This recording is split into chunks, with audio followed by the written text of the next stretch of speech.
Hey YouTube, back again today with more stuff that is not mine, but I am borrowing for a little bit, and some of it's really cool. Reminder, if you want to lesson with me, check the link down below. Otherwise, let's get into it. So first thing, I have this cool mouthpiece from Elliot. You guys have seen this. This is the 104 rim, E cup, and E4 shank. I've been using this on my 36. It gets a really cool commercial sound. It plays very easily, but it is pretty bright. And so I'm looking for something deeper. Basically, the higher the letter, the deeper the cup. And my friend has this. Guess what? This is a different rim. This is a different series as well. This is an SB. So you notice this is an XT, which means kind of the large tenor size. That basically means what rims will fit on this cup. And this is an SB, so this is the small base size, only because it has a 105 rim on it, which is nice and big. A little bit bigger than 3G, I guess. Something like that. And this is a G cup. So this is 2 cups deeper than this, actually, and kind of equivalent to a 4G. No, not 4G, 5G. Just kind of like a G cup. Guess what? It's a G, and it's equivalent to a G cup. And it has the same size shank. Technically, it's, small shank. And just gets a really cool sound on the 36. Makes it much more 42-like. Kind of the more orchestral sound that a 42 can have, or a 36 can have. And really excited to get one of my own of these. That might fit this. I'm not sure. This 105, this is a 105 wide rim, which I don't think I would like.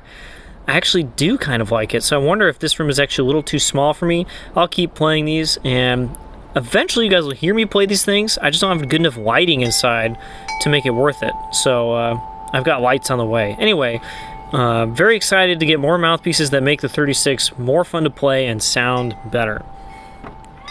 Up next is a giant collection of mouthpieces that he has that are also not his. He's borrowing them from someone else, and now I'm borrowing them, and they're from a symphony player. This one's amazing. Look at this. Wow, okay, a large shank, 6.5A, whatever. This one does have some interesting machining marks inside the cup. I've not seen this. Apparently it's pretty common on this age. This is a pretty early corporation because it has the 1/2 above each other like this. And it's pretty common for these to have the machining marks that I can literally feel these with my fingers inside the cup. Some of them are really good. This one might even be amazing. I don't know, but for some reason it's in this collection. And the cool thing about this collection is that they're all Wedge mouthpieces. So maybe some of you guys have heard of this. There we go. You can see that there. Notice how the rim is not flat. So notice here's a normal rim. These are not just a circle all the way around. Instead, what you do is you have these marks right here that go on the top and bottom. Yes, the top and bottom. And basically the idea behind the wedge is that our faces are not just flat. We don't just have like this flat surface that goes boop, or that's not like a sphere that fits perfectly inside this. Our faces are a little weirdly shaped, so the wedge rim is designed to kind of work around that. You line up these marks, top and bottom, on your face, and you put your face on like this, and it kind of just matches the contours of your teeth and stuff better. Really interesting design. I need to play these. I need to clean them first because they're all kind of gross. And don't worry, they have not been played in a while, so I'm not going to get coronavirus. This is a small shank 3. Looks like a pretty big mouthpiece, if I say so myself. And then we have a whole collection of large shank 3s. Also pretty large. This one's got a different outside cup design than the rest of these do. There's another LS3. Guess what? There's 2 more LS3s. I'm kind of interested to try these because apparently this player really likes this size. It does look pretty big. And I've not tried any of the large tenor mouthpieces yet. Here's a 4.5G. Another wedge. This got just gold-plated rim, but not the rest. Very interesting. Some of them are all gold-plated, some are silver-plated. 3.5G, 5G, so a little bit larger rim, and just a 5G cup. And the last one is a 3.5G, 4G, so a little deeper cup. Also gold-plated. Whatever, people like different things. And the last one is a Wedge 1G, which I did try out. And actually, gets a pretty good sound on my Bach bass trombone. I was quite surprised. The high range seemed to really suffer in a different way than I'm used to, because this rim does feel quite different on the face. It's not unnatural, but it does feel quite different.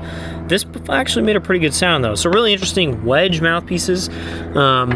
I knew they existed. I've never seen them in real life. I actually don't know anyone that plays them, so no huge loss with me not playing them, but quite interesting. Might be selling these for the guy that owns them, so I don't know, hit me up if you want a Wedge mouthpiece, I guess. And then 2 Marcinkiewicz mouthpieces, a Model 1, which I think is very similar to my Phil Teal mouthpiece. It looks really similar. Super thin rim, obviously very light because all the Marcinkiewicz mouthpieces are.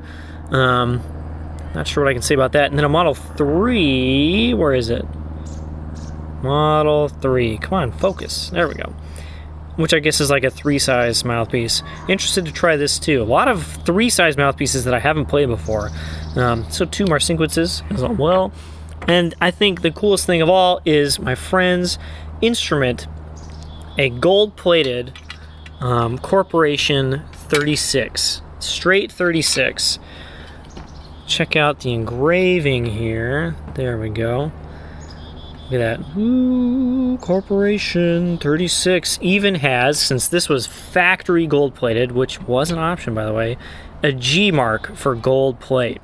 Nowadays, a horn, to gold plate a horn like this, and yes, the entire horn is gold plated except for this separate counterweight, of course.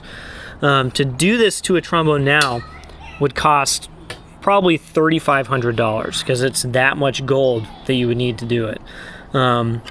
I wish I could show more of this instrument in the camera. There we go. Focus, come on. Just a super cool instrument. It sounds really good, and actually right now I'm using the slide for this on my 36K while he takes apart my slide and widens it. So work is happening right now, and I get to try his stuff while it's being worked on. So I'll let you guys know what happens.